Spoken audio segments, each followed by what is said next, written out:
It is no secret that Xbox lost the acquisition bid for Activision Blizzard King in the UK, with a potential block for the next 10 years. Not only was this the outcome with the CMA, but to add insult to injury, Microsoft is potentially facing a $3 billion breakup penalty if the deal falls through. Xbox has been through a thorny path, having to deal with a $69 billion acquisition deal and the Redfall launch. Ooh, that's kind of small. Yikes. Phil Spencer confirmed his disappointment with the release of Redfall, while talking about the critical response regarding the backslashes, GameScore reviews, as well as broken promises with a 60 FPS launch for the game. The next one. Phil, of course, Redfall has released from Arcane Austin, and it's been a tough release week for that, coming out to low reviews and a lot of disappointment from many fans. Can you talk about that? What is your thoughts right now as we head into the first week of this game being out? Yeah, I mean, I'll start. I'll hit Redfall, but I'll just say all up. There's nothing that's more difficult for me than disappointing the Xbox community. I've been a part of it for a long time. I obviously work on Xbox, head of the business, have a lot of friends, get a lot of feedback, and just to kind of watch the community lose confidence, be disappointed. I'm disappointed. I'm upset with myself. I kind of revisit our process. I think back to the announcement of 60 frames per second, and then we weren't shipping 60 frames per second. That was kind of our punch in the chin, rightfully, a couple weeks ago. And then seeing the game come out, and the critical response was not what we wanted. Phil Spencer also clarified that Xbox is in third place within the console market. This was recently confirmed by Phil Spencer during his interview with Kinda Funny Games. We've seen a lot of great strides in that, but when you see the community talk about the console side of things, do you think you've lost the focus or maybe put too much onto the PC side? Do you think that the console is still getting the console love that it deserves, whether it be the homepage update, achievements, of course, looking forward and using the power of this next gen? Do you think you guys have lost that focus, or is it still there, and can we see more love on that side? Well, we'll definitely continue to focus on making our console experience as great as it can be. I like the homepage refresh and some stuff. I will say, this might be disruptive as well. We have a different vision.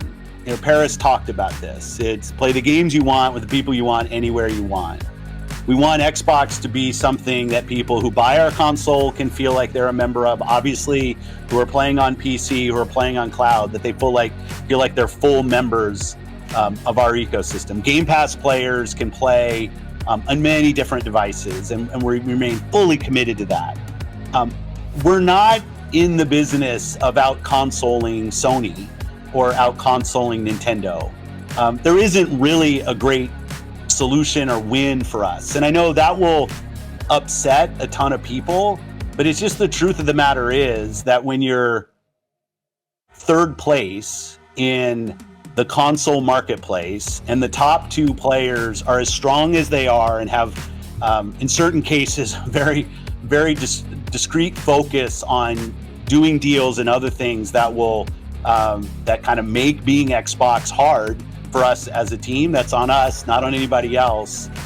Our vision is that everybody who's on console has to feel like they have a great experience and they're a first-class citizen. They've invested a ton in our platform. But we are not in a position, and I see it out there, I see commentary that if you just build great games, everything would turn around. I don't want any of you to think I'm an Xbox fanboy, but hear me out with what I'm about to say.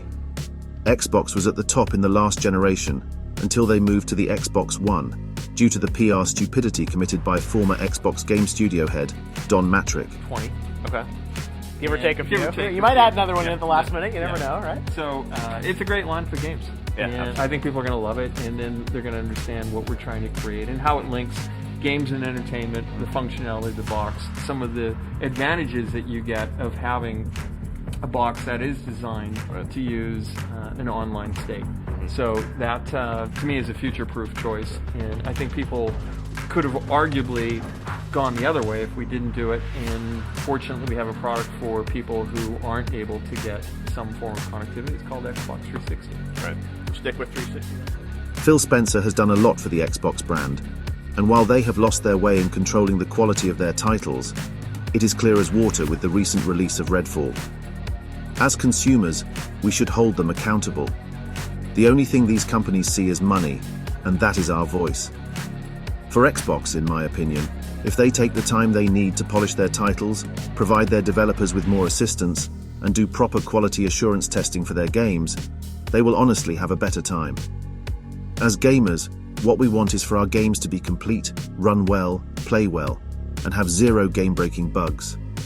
Xbox has the potential to set things straight and rise up again if they make the right decisions and deliver on their promises. This is Sir Cranks. Thank you for watching this video. Remember to like, comment, share, and subscribe for more. I will pray to the algorithm gods to see you again. Thanks again, and see you in the next video.